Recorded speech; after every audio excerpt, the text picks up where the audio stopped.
I'm now back home after 10 days abroad in Spain and partly off-grid, and there's something incredible that happened to me that I want to share with you. On this journey, living on energy more, doing meditation, breath work, energy work, doing more self-care, doing more things that are holistic, a lot of things are going to happen to you. And let me tell you something, if you are on this journey of like food freedom, reducing your food, changing diet, eating maybe like less than 3 meals a day, starting with like eventually reaching 1 meal a day and less than this, not eating every day, and not when you eat, not eating 3 times a day, incredible things are going to happen to you. Because if you compare your life to someone who's eating every single day several times a day, there has to be something different that happens to you if you don't do that. All right, if you don't live an average life on a daily basis, and if you don't live like everybody else, something different is going to happen to you. And these different things are going to be capacities and things that might be non-visible beyond the life, beyond your actual life changing, your body changing, your face, everything changing in the physical. Things are going to change also in the non-physical. And what changes in the non-physical is quite mind-blowing when you realize it happens. But although it's not like visible to everybody else, people will feel this, all right? And you will be able to change things and circumstances around you without you even thinking about it or doing it. It will just happen on its own, and it happened to me. I won't share all of this now, but I'm going to share one thing. Coming back from Spain though, and this off-grid time I had in nature, walking barefoot more, being connected to the elements more, being in the sun so much more, compared to here in England, I mean, although I do live close to nature here too, being by myself a lot, even though it's my daughter, but my daughter is very much like independent and doing her own thing, and like she's, in terms of food, she's like very free flowing. She doesn't require me to cook every day. She is happy snacking, like this is fine. But in my house here, I have people like eating several times a day, cooking, doing the whole thing, like shopping, all that stuff, right? And I'm not bothered about it. It doesn't annoy me, but having time by yourself is going to allow you to grow your capacities as well, and to at least notice when they grow and what happens. And so coming back, I've got this thing that I'm used to, but not ongoing. I've had this sound, like this vibration state that is with me all the time. And what I mean by this is, it feels like, ringing in your ears, but it's not just in your ears. I feel like my whole, especially upper body, is ringing and vibrating non-stop, ongoing.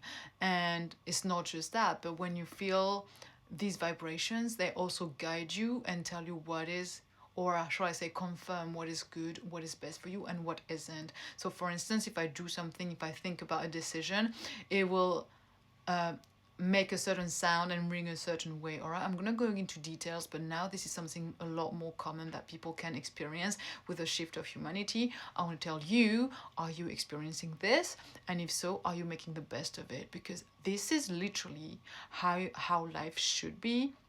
Us vibrating all the time alongside the universe, with the universe, and being able to make decisions based on these vibrations that are present in us, like connecting all the time. And when we don't have that, which is the life that we live when we eat so many meals a day, when we don't spend time meditating, we don't spend time doing holistic work, energy work, we don't spend enough time with ourselves, and we think that this body is everything that exists and nothing else, when it's only a tiny small part, because you do out-of-body experience, so you understand that, right? This is the life that people live, without the sound, without the vibrations, disconnected basically. But when you are connecting again, because you live this lifestyle, living on energy more, and you don't need to stop eating for this, all right? You just need to reduce and work from the heart, follow your heart, drop the fears. Then those vibrations are going to guide you all the time. And it feels like living in that state of unconditional love, living without fears, living with understanding, compassion, and omniscience, understanding of everything. And normally, it's not normally, but so far in my life, those vibrations were there on and off, but not ongoing like this. And I'm thinking, if it's like that for me, it could be like that for you too, all right, and anybody else, because we all have the same capacities in essence. Now, do you allow yourself to live that way? And to allow yourself to live that way, that means you need to drop the fear, because the fear is what prevents you to live in love and have that state of unconditional love then take you on that journey of human experience that is making sense and meaningful and aligned with the universe, as in not disconnected, okay? And sometimes we think that we don't live in fears, but the reality is we do, as long as you don't live the life that you truly want, or the life that you would live, regardless of the money or regardless of anything, like any form of boundaries or compromising or beliefs. What life would you live if money wasn't a question, if relationship wasn't a question, if you had the opportunity, or like the option to live the way you wanted regardless of everybody? What would you live? And that life, do you have that life now? All right, that's the number one question. What life would you live? And number two, is it the life that you live? And if the answer is yes, then you don't live in fear. You have no fears.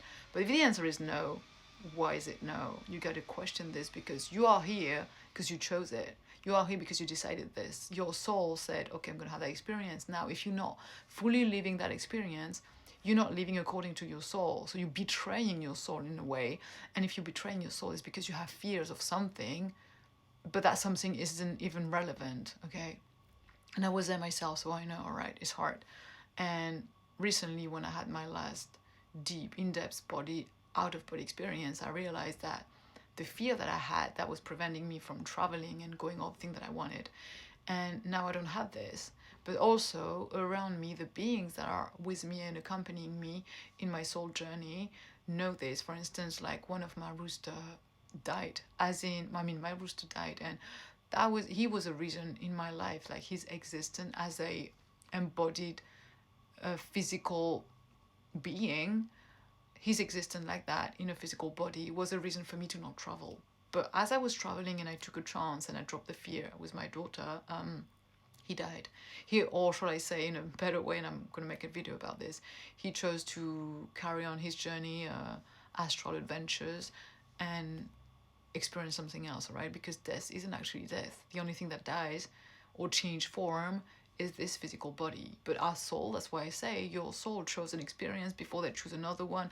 And going through this experience as a human, what your soul chose means that it's going to be the doorway to another experience of a next level, because we only grow, we only go further unless we don't follow the agreement we had with our soul, kind of, and then we change level.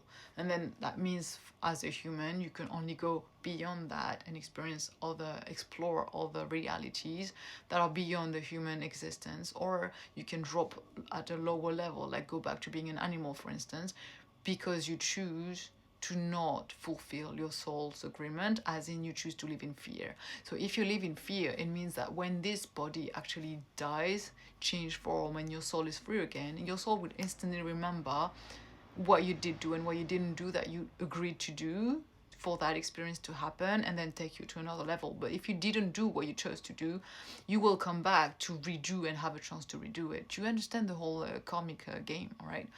So instead of living in fear, live in love, all right? Just do the thing, okay? Don't be scared. There's nothing to be scared about, because this is eventually you're going to say goodbye to it anyway, okay? The whole longevity game and immortality is just a belief to keep you trapped in this being the only reality, when there's so much more than this physical body, all right? So I'm not saying it's wrong to believe in immortality. I'm saying, why do you believe in it? Because if you know that your soul is eternal, because you have out-of-body experiences on a regular, there's no reason to want immortality, because you know that there's something beyond that physical body that is wow and way more unlimited, okay? So if you live in your truth, in love, those vibrations that you can feel here but really all over there will guide you on your day-to-day life and will help you make better decisions without having to choose and think, because literally the sound is guiding you. If you join my 7-day challenge, I speak more about it. One-on-one sessions, retreats, I talk more about how the vibrations are in you and guiding you every single day, non-stop, every moment. And that's what we should be living as humans.